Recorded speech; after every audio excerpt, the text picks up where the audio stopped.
This is the Boss Up. This is basically just the bigger version of the S-Boss. It's a mid-length. It's one of those boards that I like to take out when it's small and kind of gutless, and just if you want to catch waves, this is the go-to. So I've had a few mid-lengths in the past, and they've been high pro mid-lengths. The grown-up brother of the S-Boss is really my favorite because it has all the same features and characteristics of the S-Boss. The difference being the mid-length factor. You still have your super straight rail line from just above the fins to about 12 inches below the nose. That big spiral V concave all the way through the bottom of the deck. This morning, I'm sure you guys are maybe seeing some of the clips running through right now. I rode it as a quad and then I put the thruster in it. The quad to me had a ton of drive and would carry really nicely through sections. And then when I put the thruster in, it had a lot more pivot. I was able to kind of step back over that back fin back here and pivot off, and it would get me up into the lip really quick. The beauty of it is it does have the 5-fin setup, and you can run kind of whatever setup you want in it. I would even recommend putting a twin fin and then a +1 system in that, and that would really loosen up the back of the board. And if you're not used to riding a mid-length, that's something that you could kind of throw in there and feel that difference and get the pivot that you're looking for without losing the ability to generate speed. This one here is 6'8", 20 1/4, 2 7/8. Almost 3 inches thick, 40.1 liters, 13 liters more than I would normally ride in my regular S-Boss. Amazing paddle power, and then you don't lose maneuverability, which is, I think, a huge factor in a mid-length. Traditional mid-lengths, you know, they're kind of slow and luggy through waves, whereas this thing just carries a ton of speed and actually acts more like that high-performance shortboard. And it utilizes that spinal V all the way through, so you're tipping off of the board more than utilizing the rail line. Your rail line is where you're just going to generate a ton of speed from this board. Fins I rode this morning, like I said, was the quad and the thruster, particularly the Endorphins thruster set. This is a large. I also ran the large quads in the rear. Large fins for me on a large board, and the board still had a ton of maneuverability. If you're a little bigger, or if you need a little extra paddle power, or you just want a board that you can coast into waves on and catch the waves that nobody else is looking at, I think this is your board. I would even go as far as to say I would take this thing out on a decent sized day at like sunset, maybe even ride it at like a roping point break like Pavones or Rincon, or just something where you're looking to maximize your wave catching potential on crowded days. I had a lot of fun on it this morning. Caught a lot of waves that nobody was even looking at. I actually got a little air reverse off on it. So I think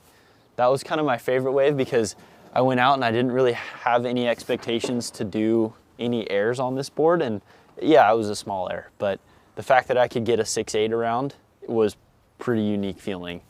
This particular model, this is the Ibolic, so it has that I-beam stringer running through. It's got a good flex in it. I feel like the flex pattern's perfect for the board. It doesn't overflex or underflex in particular sections. Lightning fast for a mid-length, couldn't believe it. Yeah, I'm running the Action 5-piece pad in the back. That's kind of my favorite pad.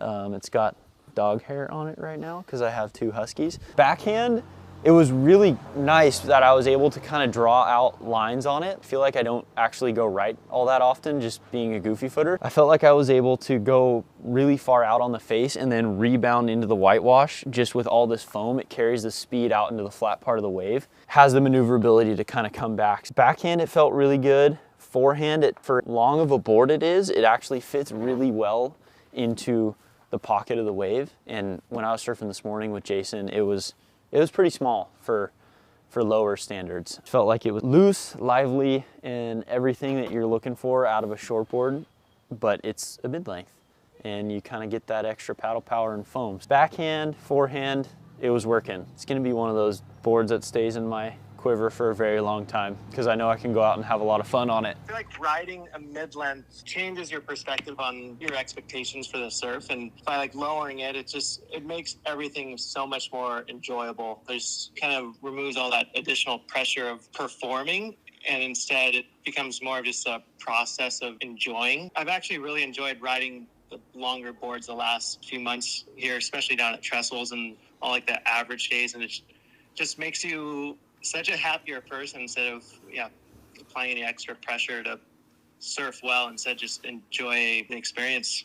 How you're kind of able to be out there and being on a mid-length that almost puts you into like a different position in the lineup where all of a sudden you're seeing waves and you're able to like track down waves from way further away that might swing wide or something. Like I know you did that on a few of the rights this morning where we were sitting on the peak and a wide like west set would come in and move down the point and you were able to just track it down, which I feel like it almost puts you into a different position in the lineup that you wouldn't normally be in on a short board. I know once you're on like those sub 30-liter boards, it's your radius of catching waves is so small.